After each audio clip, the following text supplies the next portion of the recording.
brought your cameras along today. I might encourage a couple of shots after we emerge from under this bridge in between the next two buildings. We've got a fantastic photo op, bottom to top.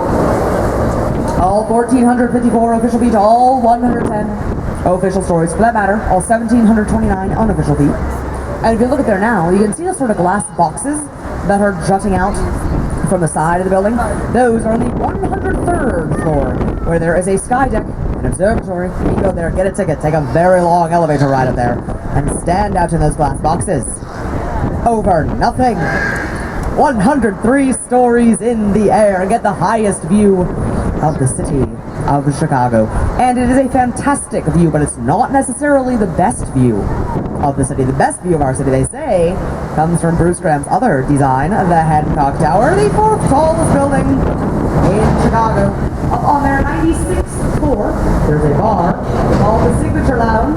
You go there, you know, get a drink at the bar and get the very best view of our fair city. And if you're lucky enough, you can get the best of that best view, which they say comes from the ladies' room. Sorry, gents.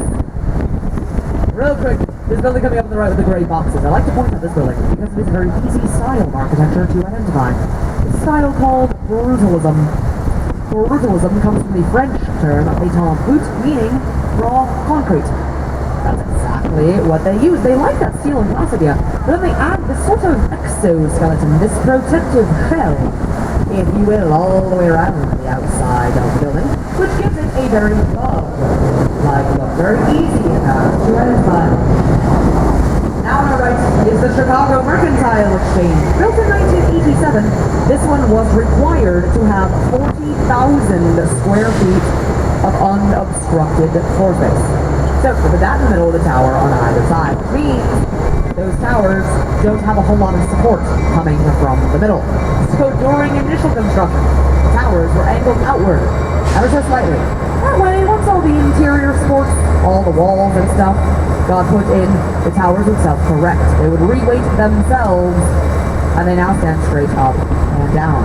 Had the towers been built straight up and down initially because of the lack of support in the middle, they would have just collapsed in on each other, and well, that would have been really, really embarrassing. The next building coming up on our right is one of my very favorite buildings in Chicago. This is the Civic Opera building from 1929.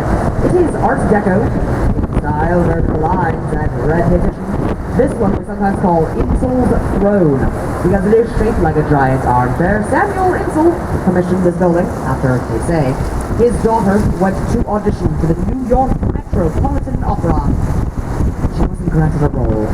So her daddy got mad, and he built her a theater, and him an armchair, and he faced it west, turning his back on New York. So we don't need you, New York. Now the inside of this building is also really cool. It's very rich, very baroque in style, very decadent, very opulent. You feel like you are going somewhere fancy, which if you're in that building, you probably are. Because since 1993, that building has been home to the Lyric Opera of Chicago, our premier opera company. The theater itself actually has perfect acoustics. Seats over 3,000 people, but none of the singers or musicians use microphones. Now you may have noticed here in Chicago that we like windows. Big fans of windows. The advent, the rise of the window really came about as a result of the fire. Because we had that new interior metal framework.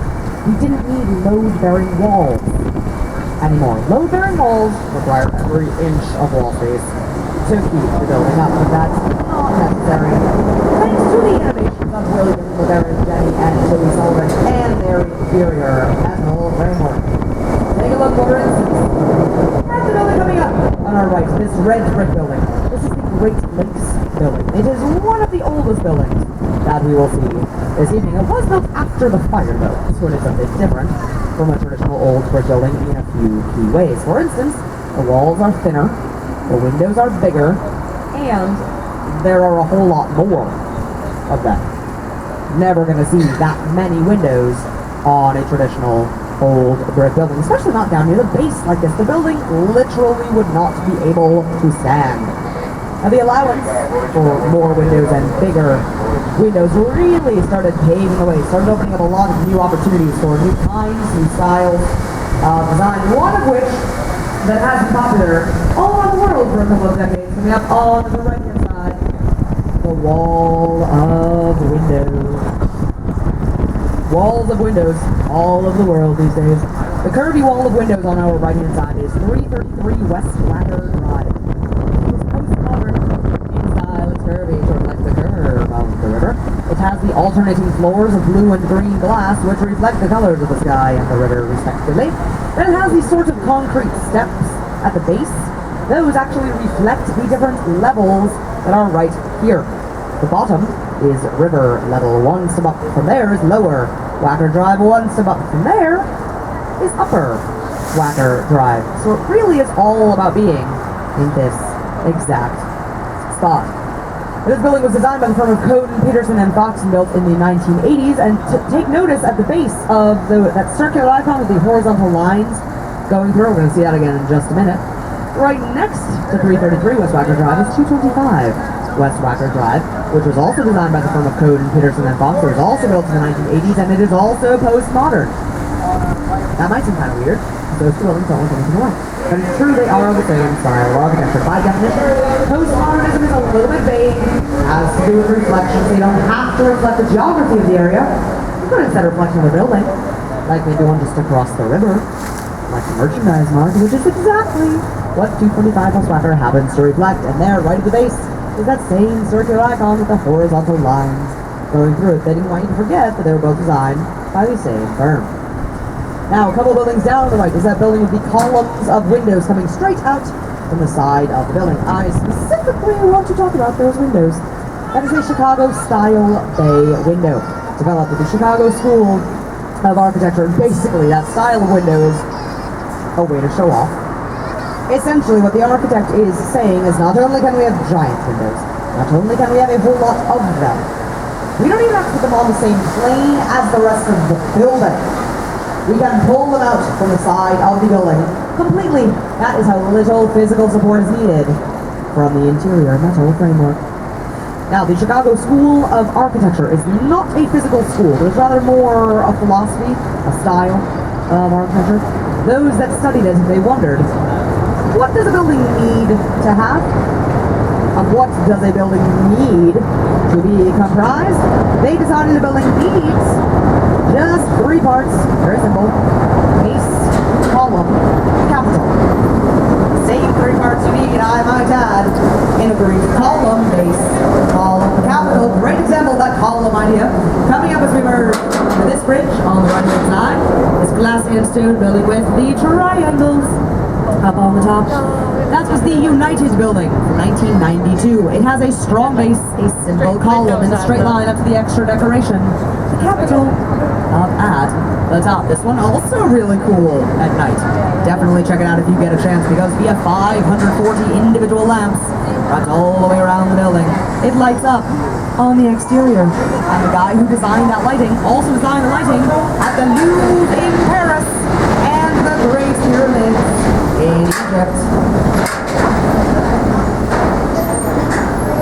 Now, right next to the United Building is 55 West Wacker Drive. Another prime example of that easy to identify style, brutalism. Just the steel, the glass, and the raw concrete. Very bug-like. Very easy, in fact, to identify. Right next to that is the Leo Burnett Building, another column-style building. Strong base, simple column, capital at the top. This one, though, you see, has that additional capital about a third of the way up. That's there, again, to add visual interest. Gets you looking up that high and then turning it higher, appreciating how tall the building really is. Couple of buildings down on the right is that old stone building with the dome up on the top. That is the Jewelers Building from 1926. It is Beaux-Arts in style, very old European. The way that building used to work was you could drive your car into the building. Drive that car into an elevator, take that elevator up to your required floor, dispense some of your jewels into your finery, and drive your car right out again. Never had to get out of your vehicle. It was an extra added safety measure for those very rich jewelers in their newfangled automobiles. If you wanted to, though, you totally could get out of your car.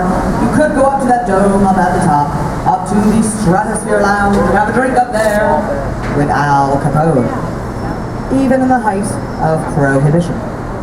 Speaking of Prohibition, take a look at a few more buildings out of that green one topped with gold. Kind of looks like a champagne bottle. Done totally on purpose. That is the Carbide and Carbon building, built in the height of Prohibition when we couldn't have a drink, so we decided to make everything around us look like drinks. That building is in fact now home to the Hard Rock Hotel, which I find terribly appropriate for a champagne bottle building. Coming up on the right is this white tower that gets round about 2/3 of the way up. This is the Mather Tower. It is known as the skinniest skyscraper in Chicago. Measures in your 100 by 65 feet at the base and goes up to just 9.5 feet across up at the top. Now on our left-hand side, we're back to Trump Tower, which, like I said earlier, is a post-modernist building.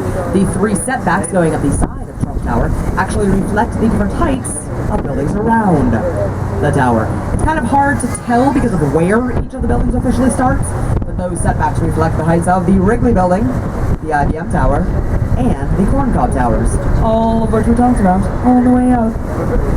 Just beyond the Wrigley Building, on our left, another old stone building. This is the Tribune Tower, the result, 1922 contest put